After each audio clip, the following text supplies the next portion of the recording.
How's it going, everybody? MyCupOfTea here, back with a reaction video, and today we're here to watch somebody new on this channel. Why'd I do like that? I don't know, but yay! Now today we're here to watch a channel called Toonarii. I think I pronounced that right. It sounds like Toonami, but Toonarii. I have watched one video from this channel before because one of my friends streamed one of his videos. It was like a Tekken video, and I'm like, oh, this guy's kind of funny. This guy's really funny, actually. And I saw that the newest video that he dropped is over Mortal Kombat, probably one of my favorite fighting game series. Even though the new one is kind of like in a situation right now. But I see that he has Mortal Kombat, I see he has Street Fighter, and I see he has, I think Tekken's down here, right? It's somewhere down here. Oh, there it is, I see Tekken. But today we're going to be watching Mortal Kombat Don't Make a Lick of Sense. Which is very true because it's like 3 reboots, I think, with Mortal Kombat. Now, I don't know everything about Mortal Kombat, but I know some stuff. I know some stuff, like right there, that's Stryker. Stryker? That's a cop. And he's kind of strong, but not really, it's weird. But yeah, but depending on how you guys like this, we might watch the Street Fighter and then maybe rewatch the Tekken one because I don't remember too much from that video. But yeah, I'm happy for it. Let's get it. Y'all know the drill at this point. Oh, okay. I do a bunch of research on the series, get on here, talk some junk about it, let you know enough of the lore and story so that when I point out some weird or funny things, you get what I'm saying. But this time around, it was considerably more frustrating because of how much more large and inconsistent Mortal Kombat's lore is. What I've noticed the most about Mortal Kombat, like any fighting game, it is seemingly contractually obligated to have a shit ton of retcons and plot holes and whatnot. But what separates this franchise is Mortal Kombat is not afraid to kill everybody. Yep. Yep. Which is exactly why they've rebooted the series 3 times with 3 timelines. Some characters in Tekken and Street Fighter died like once or twice maybe. Most characters He actually never dies. Some characters in Tekken and Street Fighter died like once or twice maybe. Most characters spanning across these timelines, yes, I mean most, have died at least 3 times. Yep. I don't think I've ever seen a team of writers hate their cast of characters this much. It's crazy. But first, I do need to go over the timelines just so we're all on the same page. What are we doing? Basically, there are 3 main timelines. The first timeline is known as the original timeline, spanning between Mortal Kombat 1992 to Mortal Kombat Armageddon. Yeah, then there'll be, okay. Yeah, that's right. Oh yeah, that is right, wow. Wow, why did they reboot it so quickly? Wow, okay, interesting. Spanning between Mortal Kombat 1992 to Mortal Kombat Armageddon. The second timeline spans from Mortal Kombat 9 to Mortal Kombat 11. And the third and current timeline starts at Mortal Kombat 1. So much potential with this one. So much potential with this third timeline, and then they just threw it away. They just threw the timeline. They just threw it all away. Oh my gosh. Sorry, real quick before I play this video.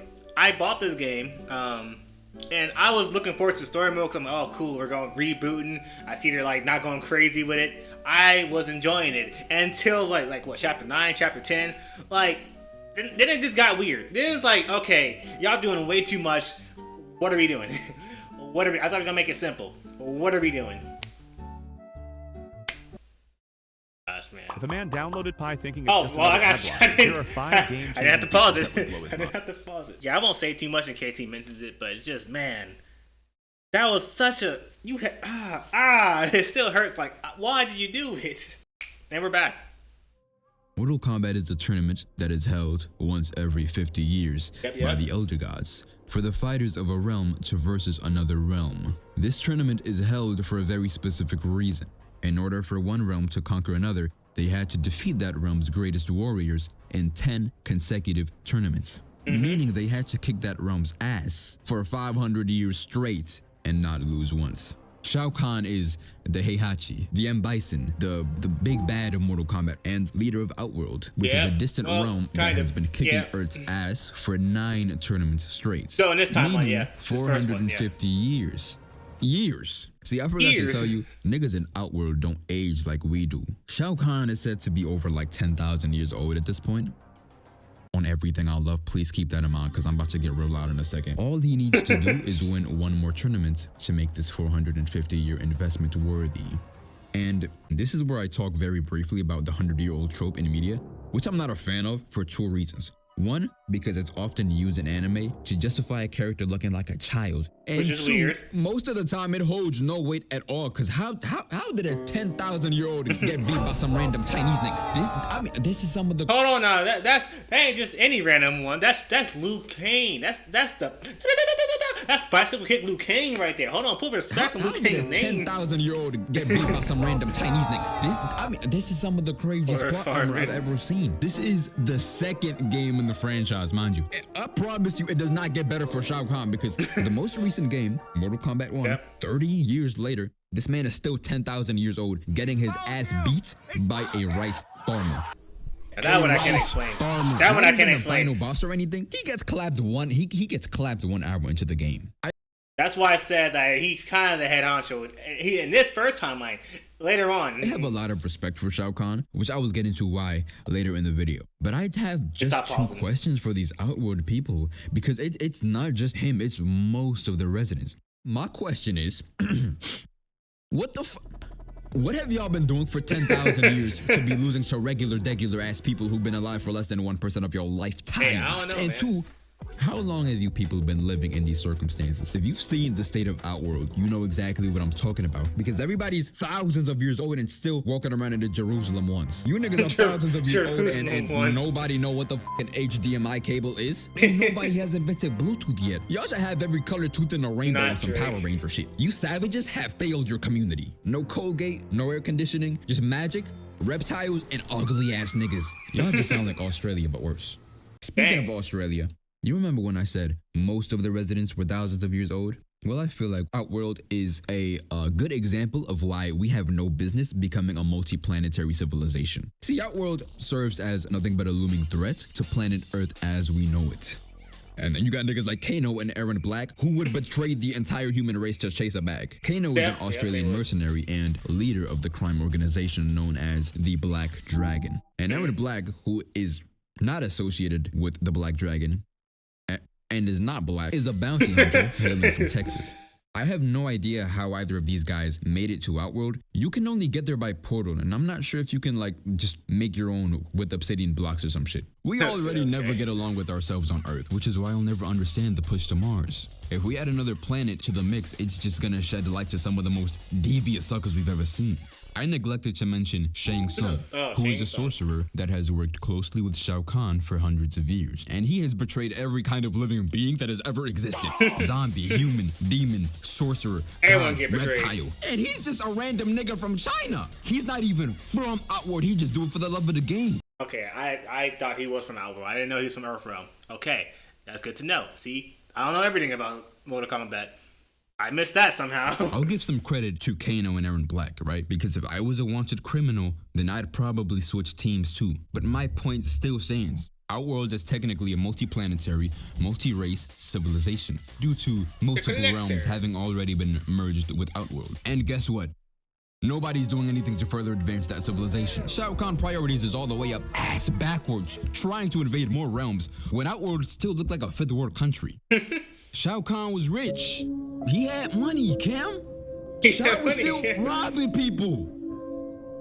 How are you rich and you're robbing people? I was happy as hell when I found out Shao Kahn died. Nigga, I cooked for all of Tarkant. Last thing about Aaron Black, I really wish these characters would just stop calling him Black. Nice to see you again, Legs. These legs will kill you, Black. Just call him by his first name, please. Just call him Aaron. Just call him Aaron. It's not hard. That shit don't even sound good on Bro, let me read you a line from Mortal Kombat 1 that Scorpion says to Aaron Black. This is an official line. The Shirai you despise, you Black. If you thought that was bad, I got another one for you. Oh, please don't. Die Black. Dang. Guess who says this line? Oh, okay, hold on. Let me think. Die Black. Die. Has to be like a villain. It better not be Sonya Blade. That'd be crazy. I'm gonna guess. Who would say Die Black exclamation mark? Not Johnny Cage. He wouldn't say that. Not Cassie Cage. This is Mortal Kombat 11. Who would say that? No, I'm gonna say Sonya Blade. I feel like it might be Sonya Blade. Hold on. Literally the blackest person in. Oh. There can only be one black. This line. Literally, There can only be one. the blackest person in this entire franchise. I wish I was making this up. You cannot ignore the face of death. Well, not when you're all gussied up. Die, Black. But anyways, as I said before, I got respect for Shao Kahn. He did somehow choke a 450-year lead, don't get me wrong. But the reason the original timeline was reset was because in the end, he won. Oh yeah, he did win, yeah. In the original timeline, it was prophesied that the end would be near, due to far too many combatants constantly engaging in battle that resulted in the realms shattering bit by bit.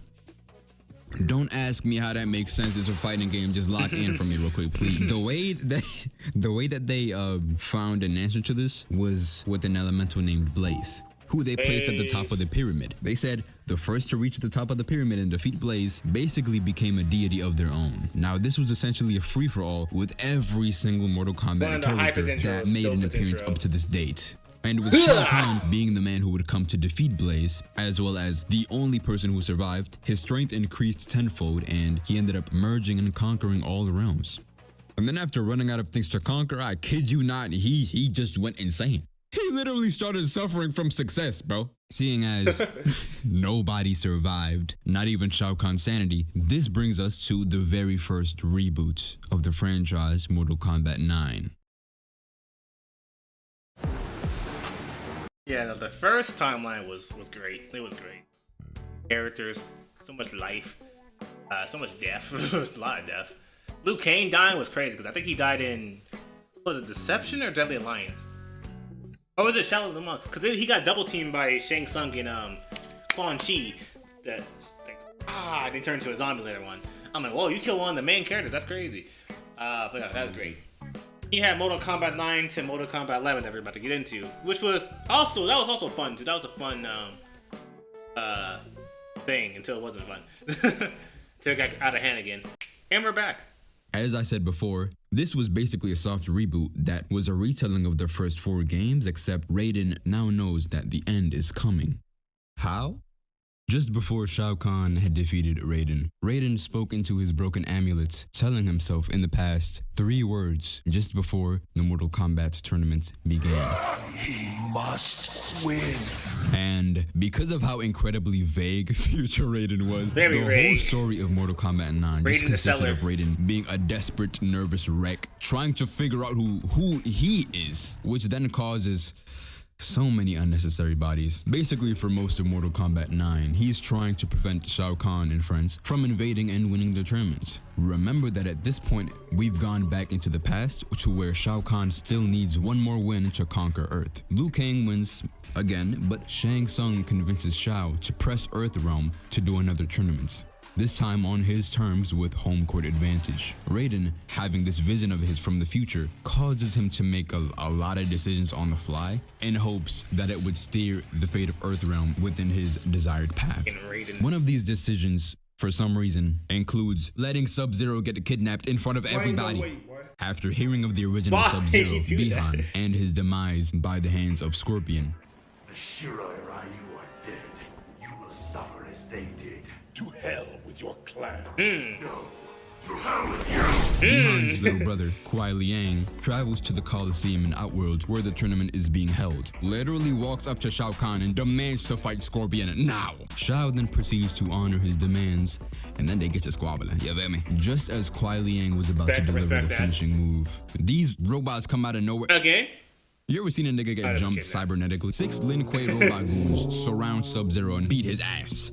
If you've ever wondered why microwaves heat food so much faster than ovens, this is exactly what they be doing to your food, bro. I forgot to mention, the Lin Kuei is a ninja clan that at this point is pushing for their members to become robots. Cyrax and Sector being among the first victims. Both Sub-Zeros are also a part of this clan, hence the hate crime. It is also worth noting that Scorpion is from the rival clan known as the Shirai Ryu.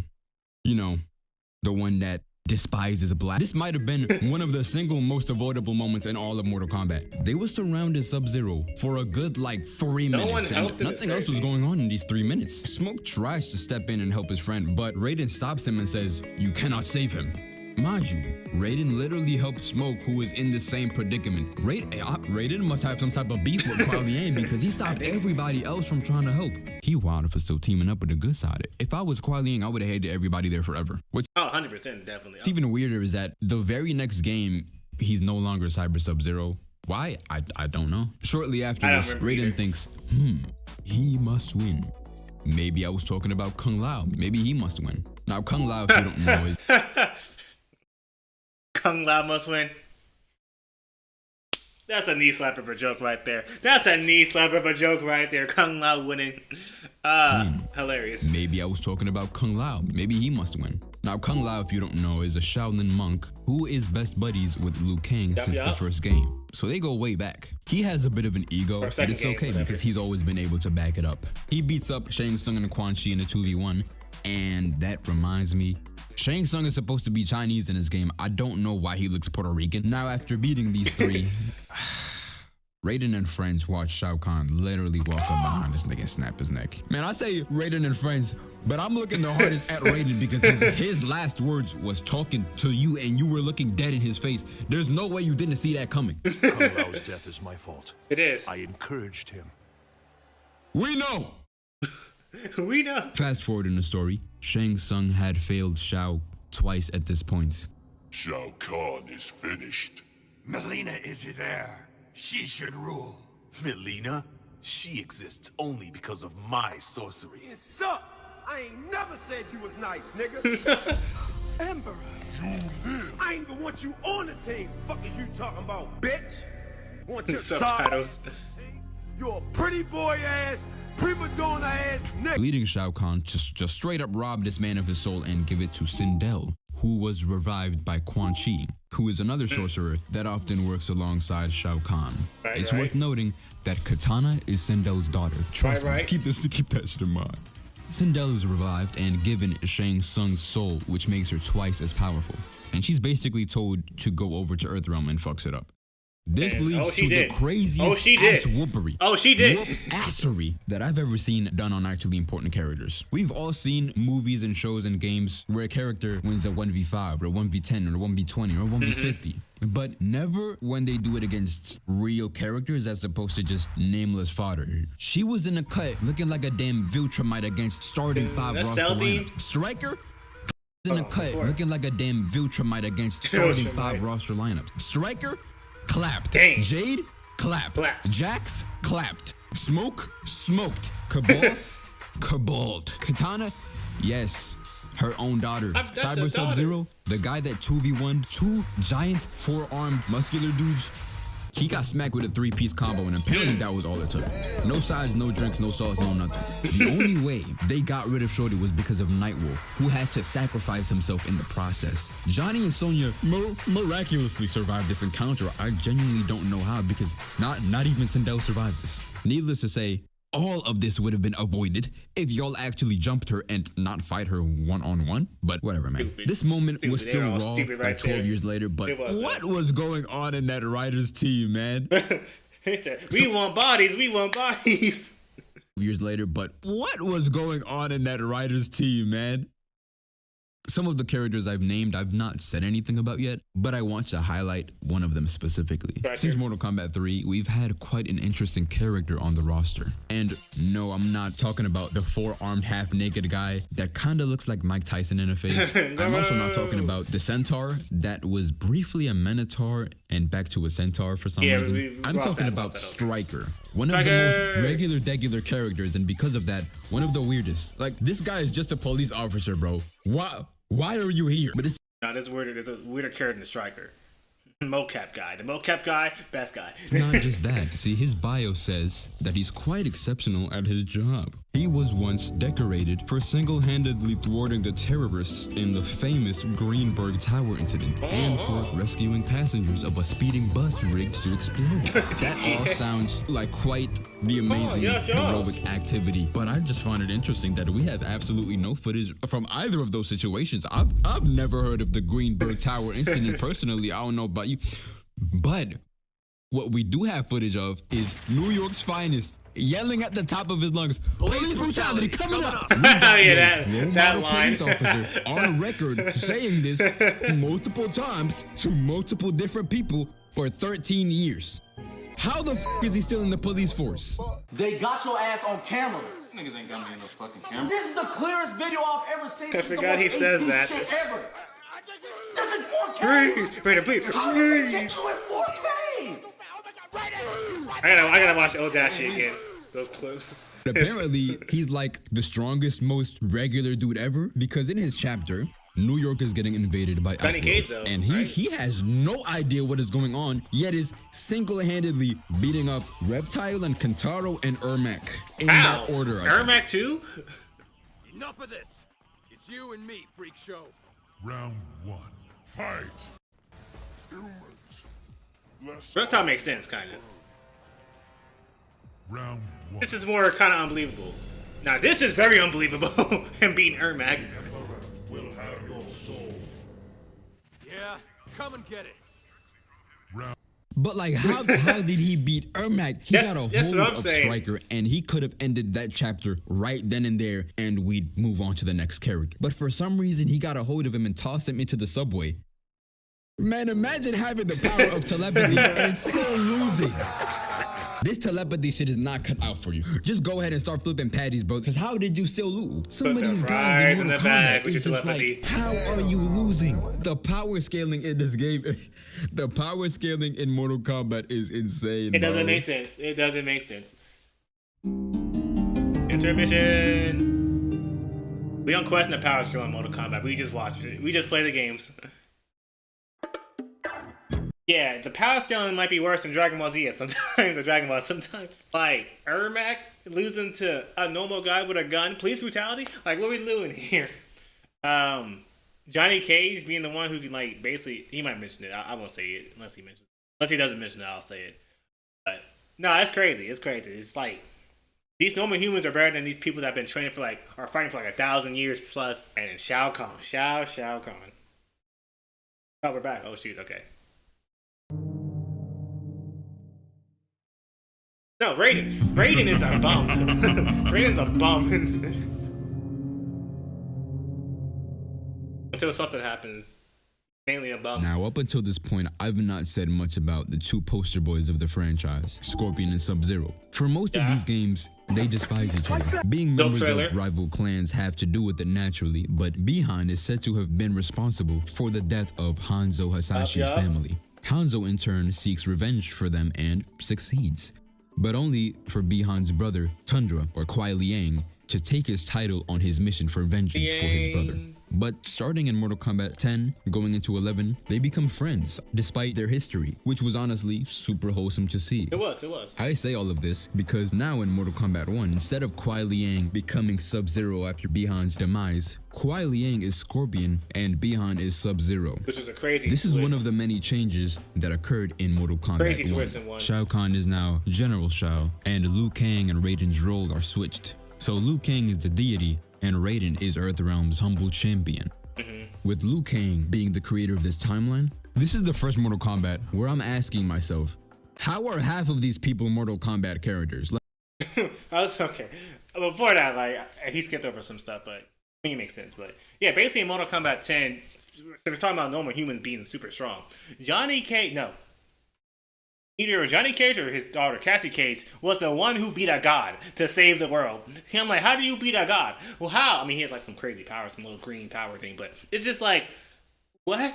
Power scaling, man. You just Mortal Kombat. Don't think about it too hard. Myself, how are half of these people Mortal Kombat characters? Like, this is the nicest group of people I've ever seen. But I don't mean like nice as in they're on good side of story and fighting for the greater good and all. I mean like, how are you in a fighting game nice? Raiden in this timeline is a humble rice farmer. not a god or a deity of any kind. But like, the thought of this timeline's Raiden having fatalities is so crazy to me. It is. Cyrax too. With Kung Lao, he still has his edge, right? Like, he's still the cool, funny, super confident second in command that he's always been. And I love that. Raiden's dialogue is like Insomniac Spider-Man 2 side character levels of nice. Like, it gets to a point where I start to root for the assholes in the game for the sake of making shit interesting. That everybody is either insanely polite or just a dickhead. Like, you got Bihan. For some reason, he's always talking like this, like an alpha male. Like, he really needs to just give this voice a fucking rest. Then Raiden's over here like, I just hope I can make it back home from Madame Bo's cooking. I'll keep on fighting until the end. I hope the Shirai Ryu succeeds. I'm not playing Mortal Kombat to watch everybody pat each other in the back and crack jokes, nigga. Calm down, Jamal. The Shirai Ryu. Calm down, Jamal. Seriously? Did you not hear what they said about black people? I'm not gonna lie though, if I had to pick, I'd definitely choose this Raiden over Mr. I must consult with the elder gods. Oh my, thank you for mentioning that. Oh my god, that was so annoying. I gotta move my chair around. That was so annoying when playing this game. This man Raiden would not stop saying, I can't, wait a minute. Hold on, wait. I must consult the elder gods. Like, shut the hell up, Raiden. Do something. Why do you keep trying to consult these damn gods? Oh my gosh, it was pain. It was so annoying, man. It was so annoying playing that game. I think definitely choose this Raiden over Mr. I must consult with the elder gods. I think gender bent Cyrax is cool and all, but like, you're more of an Overwatch character. You are not a Mortal Kombat character. Switch Cyrax for Doomfist or Reaper. Nobody would ever notice that Cyrax was even there. Doomfist, in my opinion, would be perfect in Mortal Kombat if it weren't for Jax and Gears already existing. Speaking of Jax, I don't know if Jax was the first to be this, but Black Cyber Nigga might be top 5 character tropes. That shit has not failed me yet. Cyborg, Frost, Doomfist, Is that Frost, Bermeezy? Is that Frost? No, that's not Bermeezy. That's something else, but yeah. That shit has not failed me yet. Cyborg, Frost, Doomfist, Michael Jordan, Kobe Bryant, LeBron James. Come on, huh? Come on, huh? Honorable mention, Luther from Detroit Become Human. That's my dog. Oh, I gotta watch that. I'm not listening. I gotta play that game. I love the way that time travel was utilized in Mortal Kombat 9 as a plot point. I did enjoy 11's and its use of time travel as well, but I wasn't really a fan of Kronika or the other shorty. I'm forgetting her name. I think her name is Centurion or something. Wasn't really a fan of Mortal Kombat 1's use of timelines. That was just so annoying. And Chaos Reigns continued to double down on the timeline bullshit, except it's shorter, worse, and $50. Time traveling in alternate universes is sometimes a slippery slope because it's often used as a crutch in writing, which can lead to a story becoming too messy and is often due to, well, writing themselves into a corner. For example, Saints Row 4, where they blew up the planet. They just blew up Earth. I don't know why, but they did. Literally, how else do you come back from that aside from like a reboot or Saints Row one of my favorite series, but that reboot hurt me. I didn't play it. I watched games. My game's never coming back. They had to shut down the studio. It was that bad. Saints Row 2 was the best Saints Row game in the series. Don't at me. I don't want to hear no. I mean, you can't hear debates, but it's Saints Row 2, Saints Row 3, or Saints Row 1. That's like kind of mixed, changeable. Saints Row 4, and then the reboot is just terrible. Then there's Agent of Mayhem, but I never played that game, so. I don't know why, but they did. Literally, how else do you come back from that aside from like a reboot or writing yourself deeper into a shitty corner? Mortal Kombat frequently does shit like this, and it's so unnecessary. In Mortal Kombat 3, Shao Kahn wiped 7 billion people off of the face of the earth with the Soul Tornado. 7 billion people except for the ones who would represent Earth in the Mortal Kombat tournament. But why did he need to do all of that? This nigga literally worse than Thanos. This genocide was reversed in the same game when Earth beat out Shao Kahn again. But my point still stands, because another example is Mortal Kombat Armageddon, where they forced themselves to reboot pretty much. Mortal Kombat stories weren't always perfect, but they definitely started shitting up the back as soon as they introduced that bald white lady. I really hope this next one, we don't gotta do it with no timelines or time travel. We must not move backwards. Time March is on. I don't know with Mortal Kombat. I don't know. I thought that's what's gonna happen with Mortal Kombat 1, the new game, and they went back to their old ways again. And we're back. what I do like about Mortal Kombat 1 is they brought back a lot of classic characters. One of the characters they brought back hasn't been in a Mortal Kombat since Armageddon. And honestly, it should have stayed that way. The only sort of character trait that Reiko possesses is just being a Shao Kahn glazer. Literally since his very first appearance in Mortal Kombat. At first, he didn't really have anything to his character since the devs wanted to keep him somewhat mysterious, I guess. Then they decided, well, he kind of has to have something about him in his story for crying out loud. So the only thing they added to him is the fact that sometimes he likes to wear Shao Kahn's helmet. Find Reiko. Tell him I am not pleased by his intrusions. I am Reiko, General of Shao Kahn's army. What is it you wish to tell me? Oh, Shao Kahn knows about that? Tell him I will no longer enter his chamber or wear his helmet.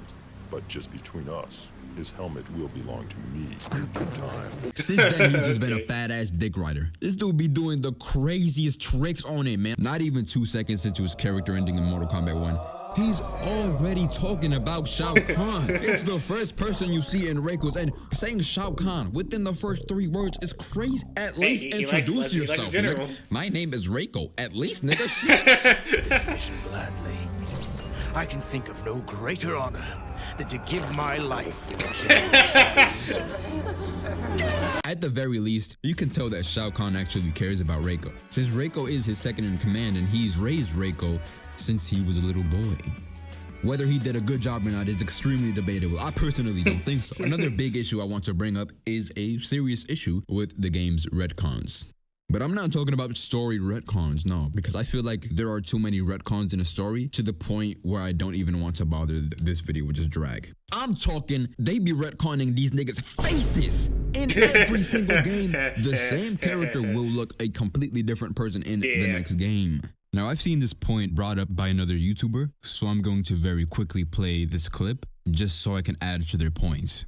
You know what really makes me struggle to care about the Mortal Kombat characters? Let me show you something real quick, bro. This is Jin Kazama in Tekken 3. Okay, now 4. Alright, now 5, 6, 7.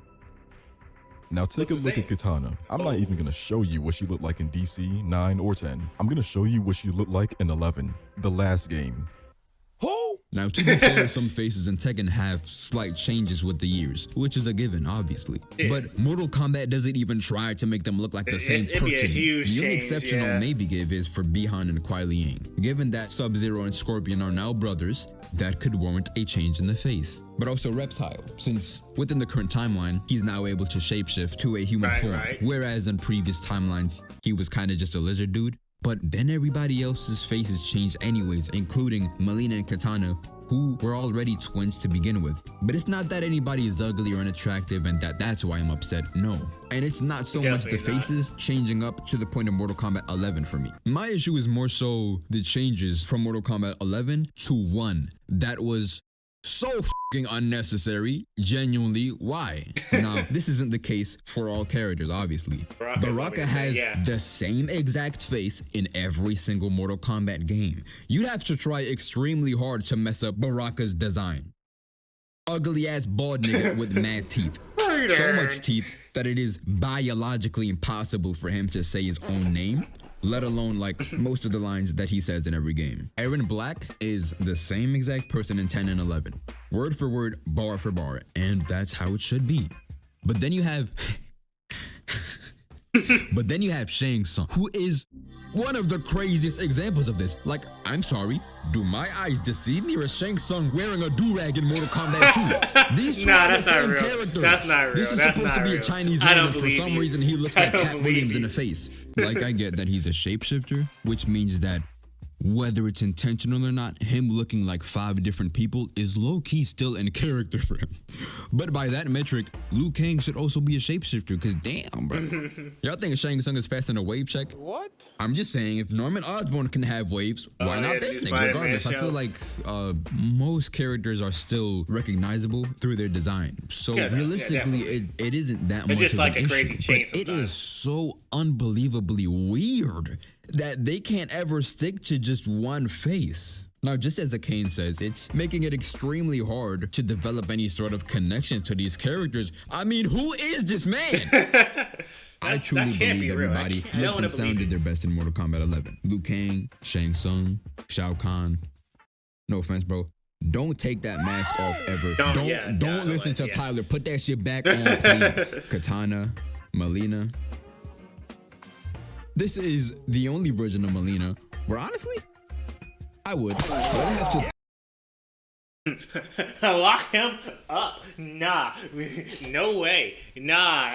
Hell no. That mask gotta stay on. No way, no how. This is the only version of Melina where honestly, I would. But I have to think really hard about it first, though. No, y'all can't make me feel ashamed about that shit. I don't give a damn. I mean, the hell wrong with you?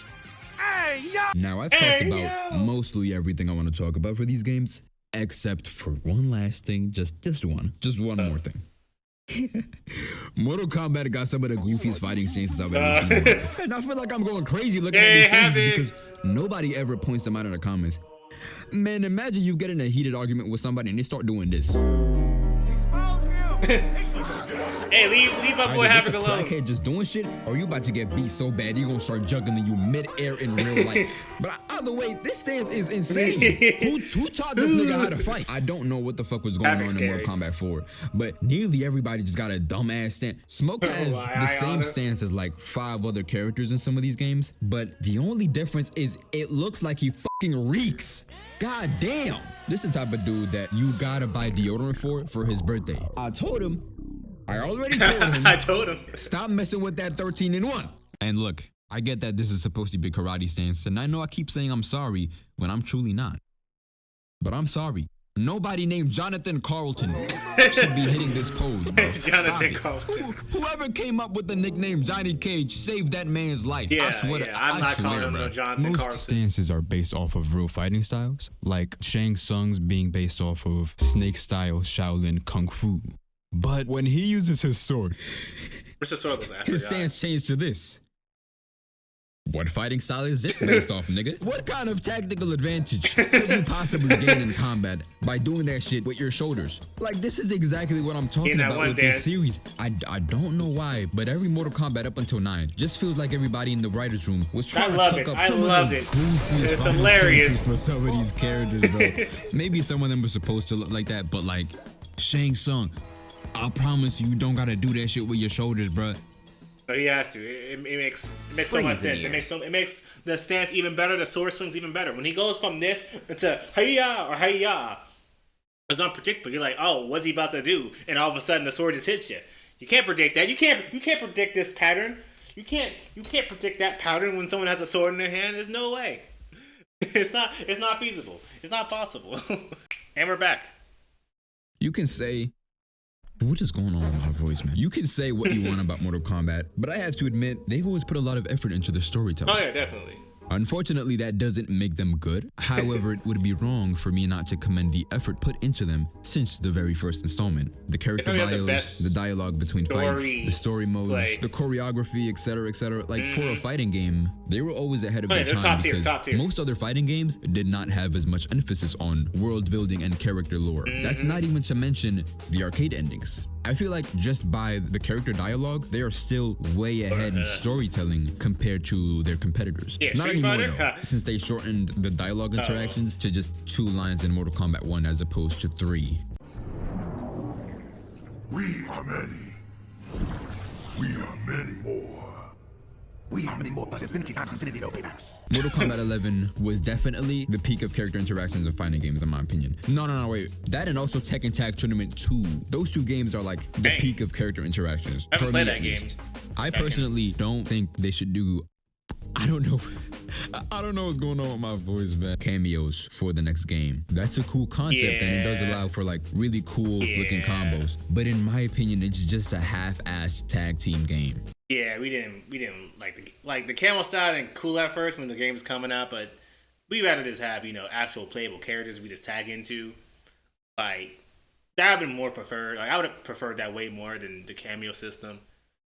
Like, it's like, why can't you just make them playable characters? Like Darius, even Sonya Blade, I think Jackson, like, they're not even playable characters in 1. I'm trying to remember. I don't think they are.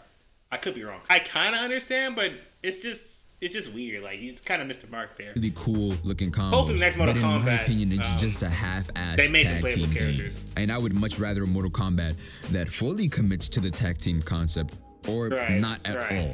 Or maybe have the best of both worlds and have tag team be a separate mode.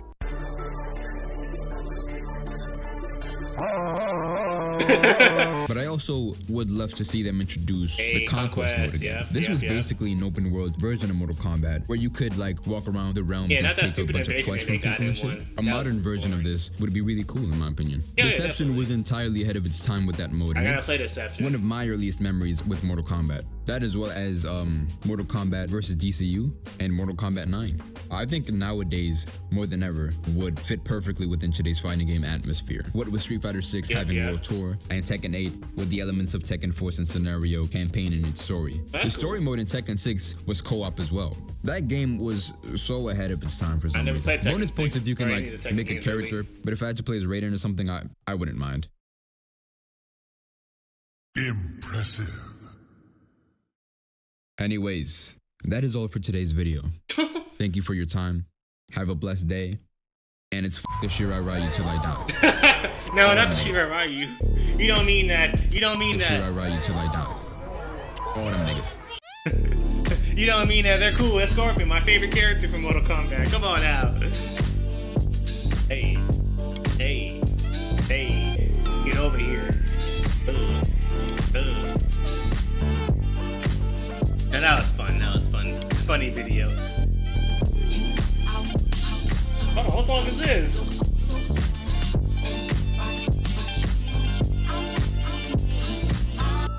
Shoulders hit the Shang Tsung dance.